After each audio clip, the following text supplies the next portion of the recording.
Okay, let's unpack this. Let's do it. Today, we're doing a deep dive into a collection of sources that, well, they really challenge our basic assumptions about what spiritual commitment is supposed to look like. We're sort of pushing past the usual metrics, the effort, the performance, the big visible sacrifices, and we're exploring this really profound tension between our own self-will and true submission. That's exactly right. And the mission here for you, the learner, is to really get into that internal friction that comes with commitment. Right. The sources are basically arguing that the biggest question isn't, how much we do or how grand our gestures are. It's something way more intimate. It's, are we actually aligned with the will of ultimate authority? And the thing that just immediately jumps out, the part that's so counterintuitive, is this provocative claim they make. Yeah. That even our biggest, most impressive sacrifices can carry the very principle of rebellion inside them if they're not the genuine fruit of submission. Which is a total reframing of how we judge action, isn't it? Completely. It means you could be incredibly busy doing all these good things, but fundamentally be missing the entire point. It forces this necessary shift in focus. You go from looking at the external optics and the performance to what's happening inside, the internal transformation. So where are we going to start?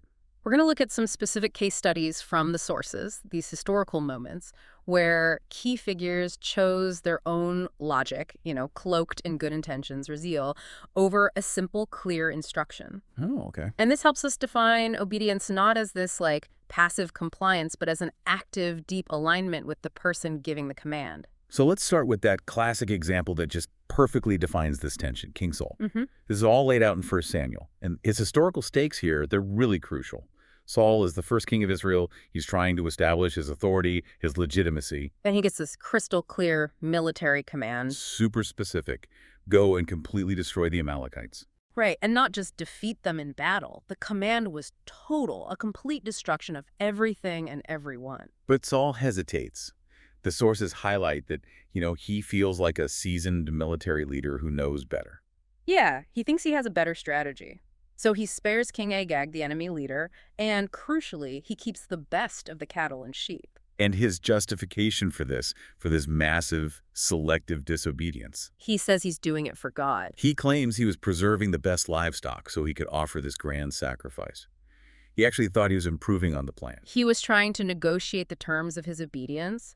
He replaced that specific, immediate instruction with a huge future performance. It's like he was saying, I know you asked for X, but look, Y is so much more impressive, it'll honor you more. Exactly. Which leads to the prophet Samuel's just devastating reply. It's one of the most famous nuggets in these texts. Behold, to obey is better than sacrifice, and to heed better than the fat of rams. For a king whose entire legitimacy rested on divine favor, hearing that, that would have been shocking. It was a complete dismantling of his whole argument.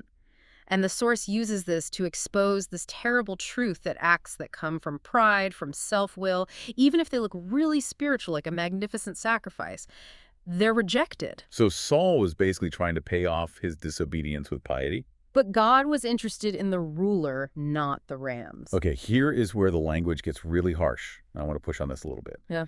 The sources connect this self-willed action to the principle of rebellion itself. The text actually goes on to say that rebellion is as the sin of witchcraft and stubbornness is as idolatry. That seems a little extreme. Why is just being stubborn equated with something like idolatry? It's because of what stubbornness actually reveals about the heart. Idolatry isn't just, bowing to a statue. Right. It's valuing your own opinion, your own will, your own path above the command of the divine. When you're stubborn, you are essentially worshiping your autonomy. Ah, okay, I see. The sources are clear that this kind of non-submission is subtle. It disguises itself as, good judgment or personal freedom or even greater zeal. So if I'm getting this right, rebellion isn't always some dramatic, fist shaking at the sky. Not at all. It's selective hearing. Yeah. It's deciding that my bigger, more impressive act makes up for my refusal to obey a smaller, inconvenient order. It's following my own plan, but just using the king's name on it. Exactly. And this is so relevant today. We live in a culture that just exalts autonomy, right?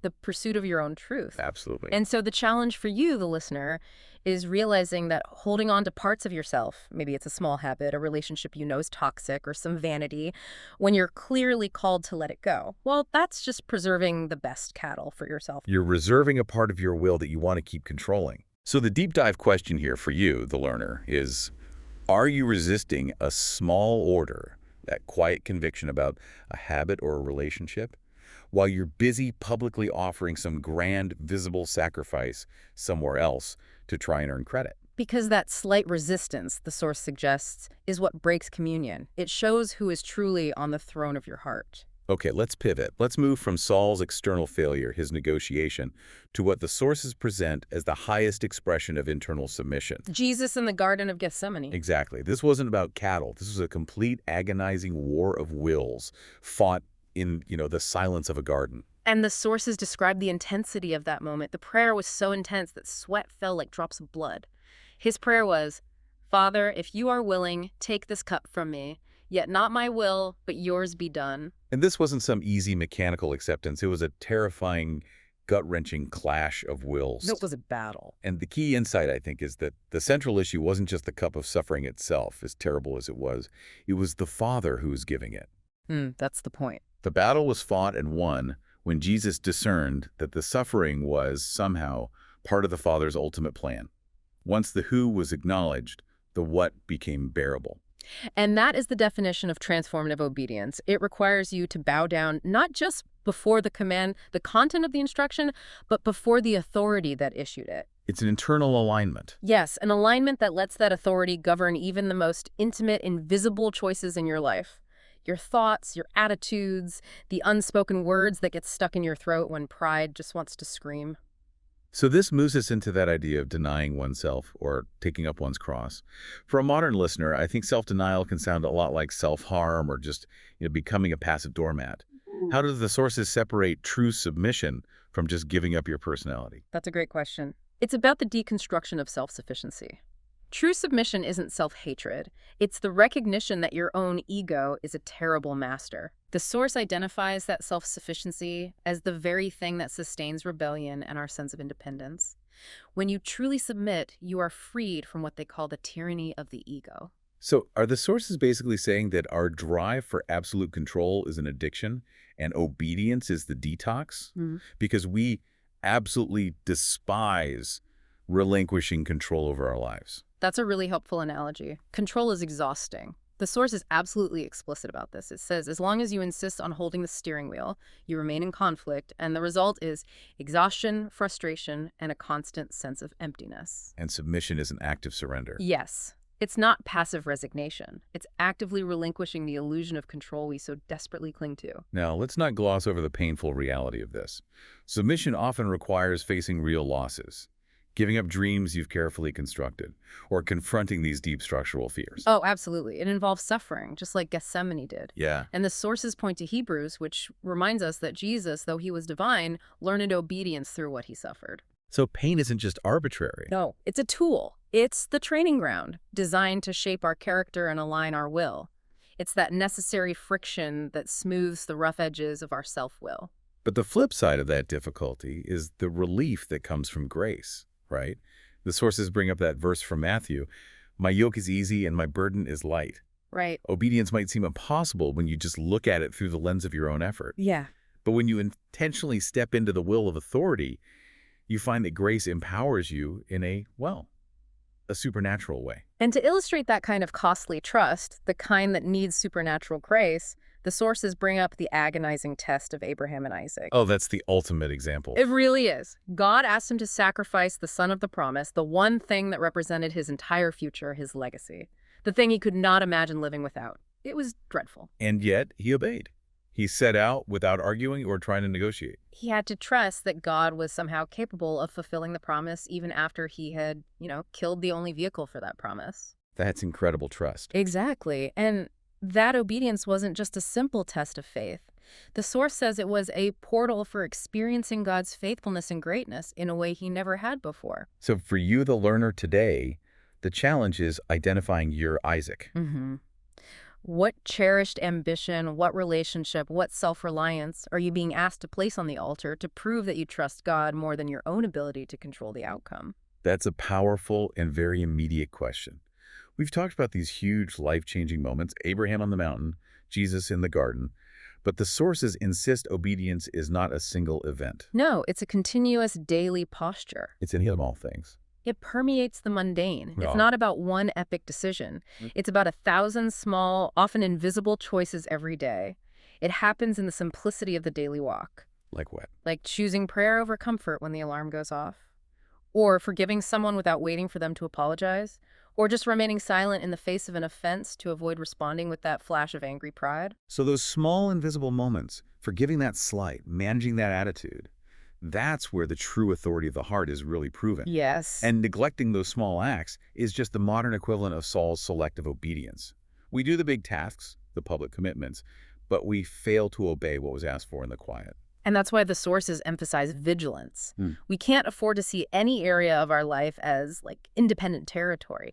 That small lack of obedience is like a tiny crack in a foundation. It starts invisibly, but it expands until the whole structure is compromised. Let's talk about the external dimension of this, Yeah. the global impact. The sources suggest that obedience is a powerful witnessing to the world. Absolutely. We live in an age where authority, institutions, tradition, they're all constantly questioned or even ridiculed.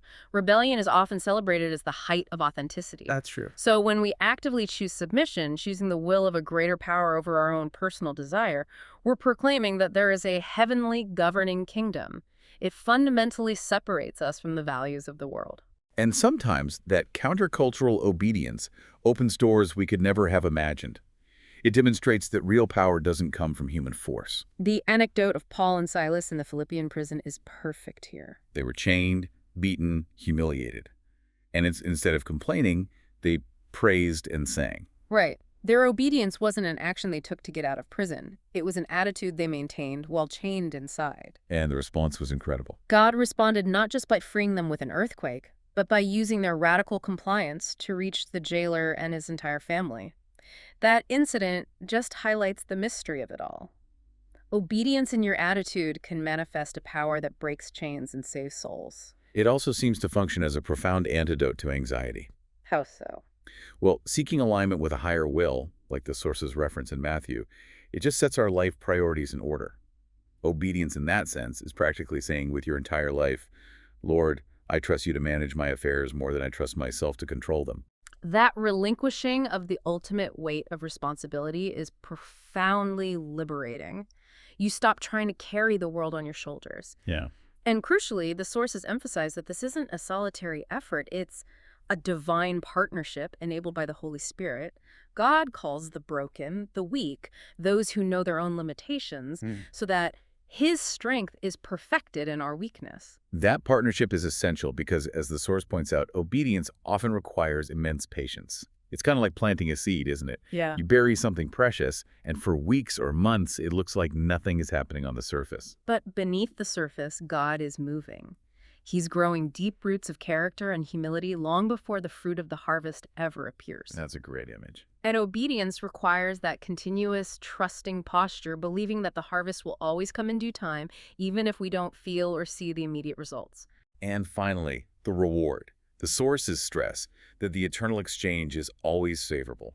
What God asks us to give up, our pride, our control, it never compares to what He has for us. The sacrifice is never greater than the reward. And the greatest reward of obedience isn't even the external blessings. It is God Himself. Obedience is the proven path to experiencing fullness of life, and it prepares us for that eternal affirmation. So to summarize this deep dive, we've taken the source material and really followed this journey from sacrificial performance, which can be, fundamentally tainted by our own pride and will, all the way to the surrendered internal obedience that was modeled by Jesus in Gethsemane. The core lesson, really, is that our life is meant to be this continuous, moment-by-moment response to divine authority, not just a series of grand, self-initiated projects. And we have spent a lot of time focusing on the difficult parts, right? What we have to surrender, self-will, control, the tyranny of the ego.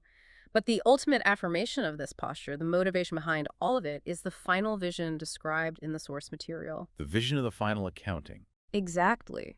Visualize that moment, knowing that only obedience and love truly hold any value. The words we're all striving for, the ultimate recognition and eternal reward. Well done, good and faithful servant. Enter into the joy of your master. Hmm. That eternal welcome is the full payoff of a life lived in surrendered alignment. That certainly puts the daily struggle into perspective. It does. And if obedience is the ultimate act of worship, we have to ask ourselves one final provocative question based on the sources.